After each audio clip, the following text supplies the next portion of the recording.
2026년 성도 여러분 모두가 하나님이 함께 하심으로 승리하시기를 축원합니다. 성경에서 가장 감동적인 장면 중에 하나가 오늘 본문에 나와 있는 소년 다윗이 거인 장수 골리앗을 넘어뜨리는 장면일 것입니다. 영적으로 볼 때 골리앗은 세상의 시험 또 환난 여러 가지 문제들을 말합니다. 세상은 하나님을 바라보고 또 믿음으로 살려고 하는 성도들에게 상처를 주고 믿음을 갖고 살게 하지 못하도록 늘 낙심케 합니다. 예수님만 바라보고 오직 믿음으로 살고 싶은데 그렇지 못하게 하는 근심 염려를 계속 만들어냅니다. 골리앗은 아주 거대했습니다. 세상은 골리앗처럼 큰 시험을 줄 때가 있습니다. 그래서 시험을 주는 일을 피하고 싶게 만듭니다. 그래서 더 이상 기도도 안 하고 예배도 안 하고 또 믿음으로 섬기고 봉사하는 것도 회피하는 분들도 있습니다. 믿음으로 살려고 하는 성도들이 겪는 크고 작은 시험, 환난 그리고 문제는 골리앗처럼 이렇게 거대합니다. 그에 비해서 우리는 어린 다윗과 같습니다. 그래서 성도들은 골리앗과 같은 세상에 맞서 싸우려고 하지 않습니다. 연약하다고 스스로 판단하기 때문입니다. 오히려 문제 때문에 시험에 들고 환난으로 인해서 상처를 받을 뿐입니다. 이러한 연약함 때문에 골리앗과 같은 세상과 싸우지 못하고 회피하게 되고 낙심하고 사는 것을 그렇게 자신의 삶의 심각한 문제다, 부끄러운 일이라고 생각하지 않는 것도 삶의 현실입니다. 연약하니까 그렇지, 그럴 수밖에 없지, 내 형편인데 이렇게 생각하며 사는 것이 오늘날의 성도들의 믿음의 현실입니다. 그런데 그 모습이 다윗이 아버지의 심부름으로 형들의 안부를 확인하기 위해서 온 전쟁터의 모습이었습니다. 모든 이스라엘 군사들, 심지어 왕부터 모든 군사들, 또 다윗의 형들조차도 다 거인 골리앗 앞에 연약하게 떨고 있었을 뿐입니다. 그러나 그것은 하나님, 전능하신 하나님을 하나님으로 믿지 못하는 부끄러운 일이 맞습니다. 하나님을 하나님 되게 하지 못하는 일이 맞습니다. 이러한 상황이 펼쳐지고 있는 전쟁터에 다윗이 심부름을 온 것입니다. 골리앗의 조국 블레셋은 대대로 이스라엘을 괴롭혀온 이웃 나라였습니다. 그런데 이번에도 또 전쟁을 걸어왔습니다. 우리의 인생도 우리의 신앙생활도 가장 가까운 곳에서부터 늘 믿음 생활을 괴롭히기도 하고 또 삶을 어렵게 하기도 합니다. 그런데 이번에 블레셋은 아주 자신만만했습니다. 왜냐하면 골리앗을 앞세웠기 때문입니다. 골리앗은 키가 6규빗 한 뼘이 된다고 했습니다. 한 규빗이 가운데 손가락 끝에서 발꿈치까지니까 한 45cm 정도만 된다고 해도 6규빗 한 뼘이면 무려 2m 90cm가 되는 거인입니다. 그가 몸에 걸친 갑옷 무게만 해도 57kg이나 나갔습니다. 쳐다만 봐도 압도당할 만큼의 거대한 장수가 전쟁터에서 우렁찬 목소리로 이스라엘 군대에 자신과 겨뤄 싸워볼 장수가 있으면 나오라고 고함을 칩니다. 그러니 모두가 두려워서 떨고 있었습니다. 이스라엘 군사들은 싸워보기도 전에 먼저 두려움이 마음에 가득 들어차 버렸습니다. 사랑하는 성도 여러분, 잠언서 4장 23절은 이렇게 말씀합니다. 무릇 지킬 만한 것보다 내 마음을 지켜라. 시험, 환난이 오고 어려움이 찾아왔을 때 무엇보다 먼저 마음을 지켜야 한다고 성경은 말씀합니다. 마음이 무너지면 다 무너지는 것입니다. 영국의 시인 존 밀턴은 마음은 천국도 만들고 마음은 지옥도 만든다고 말했습니다. 우리가 이 세상에 사는 동안 마음을 지키지 못하면 쉽게 낙심하고 절망하고 마음의 지옥에 빠져버립니다. 그러나 주님은 우리에게 이렇게 말씀하셨습니다. 두려워하지 말라, 내가 너와 함께 함이니라. 놀라지 말라, 나는 너희 하나님이 됨이니라. 내가 너를 굳세게 하리라, 참으로 너를 도와주리라. 참으로 나의 의로운 오른손으로 너를 붙들어 주리라. 골리앗은 여러 가지 형태로 우리에게 다가옵니다. 과거의 상처로 실패했던 경험으로 골리앗이 되어서 다가와 우리를 무너뜨리고 넘어뜨립니다. 그때 문제의 골리앗을 바라보고 넘어지고 무너지는 많은 사람들이 있을 것입니다. 그러나 하나님을 믿는 저와 여러분은 2026년 골리앗보다 더 크고 놀라우신 모든 시험과 환난과 문제 해결자이신 우리 주님만 바라보실 수 있기를 축복합니다. 하나님은 중심을 보신다고 했습니다. 여러분, 그렇게 말씀하신, 즉 마음의 중심을 보신다고 말씀하신 하나님은 왜 다윗을 선택하신 것일까요?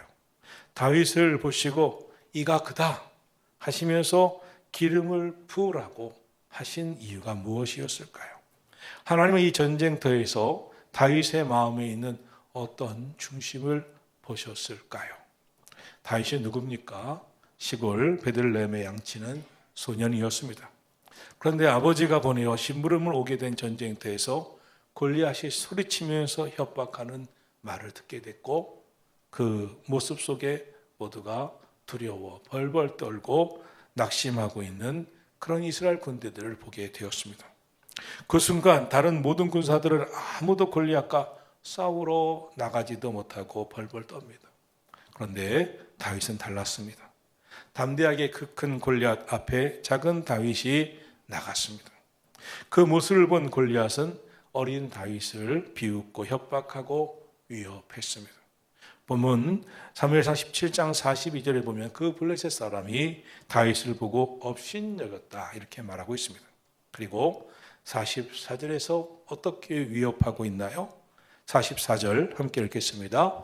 그 블레셋 사람이 또 다윗에게 이르되 내게로 오라. 내가 내 살을 공중의 새들과 들짐승에게 주리라 하는지라. 여러분, 마귀는 성도들이 믿음으로 살지 못하도록 골리앗과 같은 세상에서 늘 낙심하고 절망하도록 위협하고 업신여기고 두렵게 만들고 낙심하게 만듭니다. 핍박하고 비난하기도 합니다. 그때 우리는 어떻게 해야 하겠습니까? 믿음으로 사는 성도들은 세상의 말, 골리앗과 같은 세상의 위협과 세상의 핍박에 내 마음을 뺏기고 귀를 기울이는 것이 아닙니다. 오늘도 하나님의 말씀을 내 마음판에 새기고 믿음으로 나아가야 할 줄로 믿습니다. 그럼 다윗은 그러한 말을 듣고 어떻게 했을까요? 45절입니다. 다 같이 보겠습니다. 다윗이 블레셋 사람에게 이르되 너는 칼과 창과 단창으로 내게 나아오거니와 나는 만군의 여호와 이름 곧 내가 모욕하는 이스라엘 군대의 하나님의 이름으로 내게 나아가노라. 첫째로 다윗은 담대히 믿음을 갖고 이렇게 외칩니다.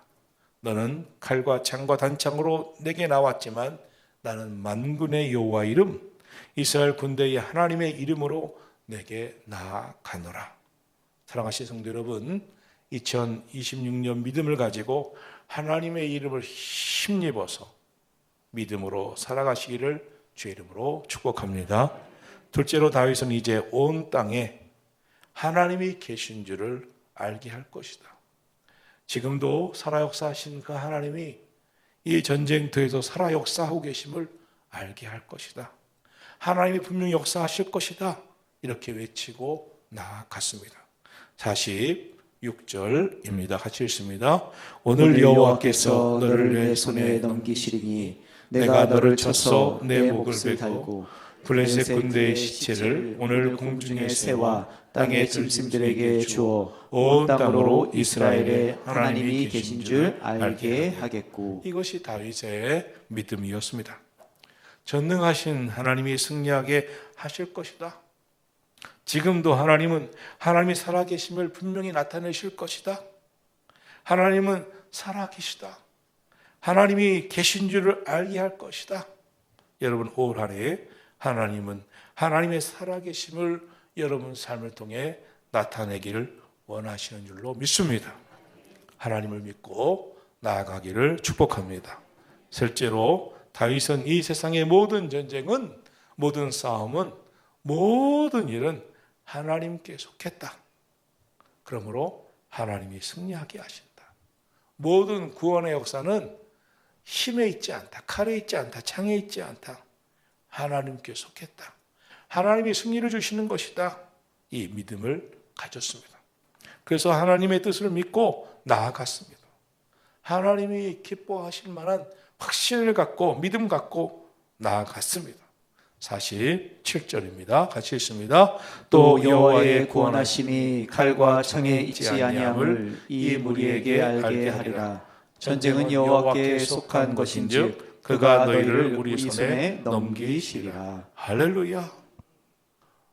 모든 구원하심이 칼에 있는 것이 아니다. 전쟁은 여호와께 속한 것인즉 하나님이 너희를 우리 손에 넘기시리라. 사랑하신 성도 여러분, 살아계신 하나님, 오늘도 우리와 함께 하신 하나님을 믿으시기를 축원합니다. 왜 하나님이 다윗을 택하시고 기름을 부으셨습니까? 다윗의 중심을 보신 것입니다. 하나님 있는 중심, 골리앗 같은 세상에서 기죽지 않고 하나님이 살아계시기에 승리하게 해 주실 것이라고 하는 믿음을 가진 그 중심, 하나님의 이름으로 담대히 나가는 그 마음의 중심을 보신 줄로 믿습니다. 우리의 힘으로는 골리앗을 물리칠 수 없습니다. 우리의 힘으로는 세상을 이겨내기도 어렵습니다. 다윗이 하나님을 의지해서 골리앗을 넘어뜨린 것처럼 우리도 하나님의 권능을 의지해서 믿음으로 우리에게 다가오는 모든 세상의 골리앗, 믿음을 잃어버리게 하는 골리앗, 시험 들고 상처받게 하는 이 세상을 넘어뜨리고 승리할 것을 믿고 우리 마음을 지키고 우리의 중심이 믿음으로 살아가는 한 해가 되기를 축복합니다. 다윗은 어렸지만 골리앗과 싸웠고 싸웠을 뿐만 아니라 하나님이 함께 하신다는 믿음으로 승리했습니다. 그 중심에 믿음이 있었습니다. 하나님은 다윗의 마음, 그 중심의 믿음을 보신 줄로 믿습니다. 절대 낙담치 마십시오. 우리가 믿고 섬기는 하나님은 살아계신 하나님이십니다. 오래전 성경 시대 속의 하나님만이 아니라 어제나 오늘이나 영원토록 동일하신 하나님이시고 지금도 살아서 우리와 함께 하시는 전능하신 하나님이신 줄로 믿습니다. 다윗이 골리앗과 싸우러 나아갈 때 한 손에 막대기를 가지고 시냇가에서 매끈한 돌 5개를 골라 주머니에 넣고 물매를 들고 나갔습니다. 다윗이 골리앗에게 외쳤습니다. 나는 내가 모욕하는 만군의 여호와 하나님의 이름으로 너에게 나아가노라. 우리에게는 위대한 하나님의 이름이 있습니다. 전능하신 하나님의 이름이 있습니다. 하나님의 이름을 갖고 나아갈 때 우리도 전능하신 하나님이 함께 하시고 승리하게 하실 줄로 믿습니다. 오늘도 주님의 이름을 힘입어 기도하면 승리합니다. 뒤로 물러서지 마시고 하나님이 임마누엘 우리와 함께 하심을 믿고 나가시기를 축원합니다. 다윗은 이미 싸우기도 전에 승리했습니다. 그 마음에 살아계신 하나님에 대한 믿음을 갖고 나아갔기 때문입니다. 예수님 믿는 사람들이 시험 왔다고 조금 문제 생겼다고 어려움이 다가왔다고 주저앉아서 낙심하고 포기하면 주님이 기뻐하시겠습니까? 지금 어렵고 힘들어도 더 좋은 일이 우리 앞에 일어날 것을 믿고 믿음으로 나아가면 하나님의 기적은 다가올 줄로 믿습니다. 우리가 주님의 이름으로 의지하여 기도할 때 귀신도 쫓겨나가고 병도 고침받고 기적도 일어날 줄로 믿습니다. 오늘 말씀에 의거하여 선포합니다. 강하고 담대하시기를 축원합니다. 하나님을 믿으시고 전능하신 하나님의 이름으로 다윗처럼 나아가는 2026년 한 해가 되기를 예수 그리스도의 이름으로 축원합니다. 기도하겠습니다.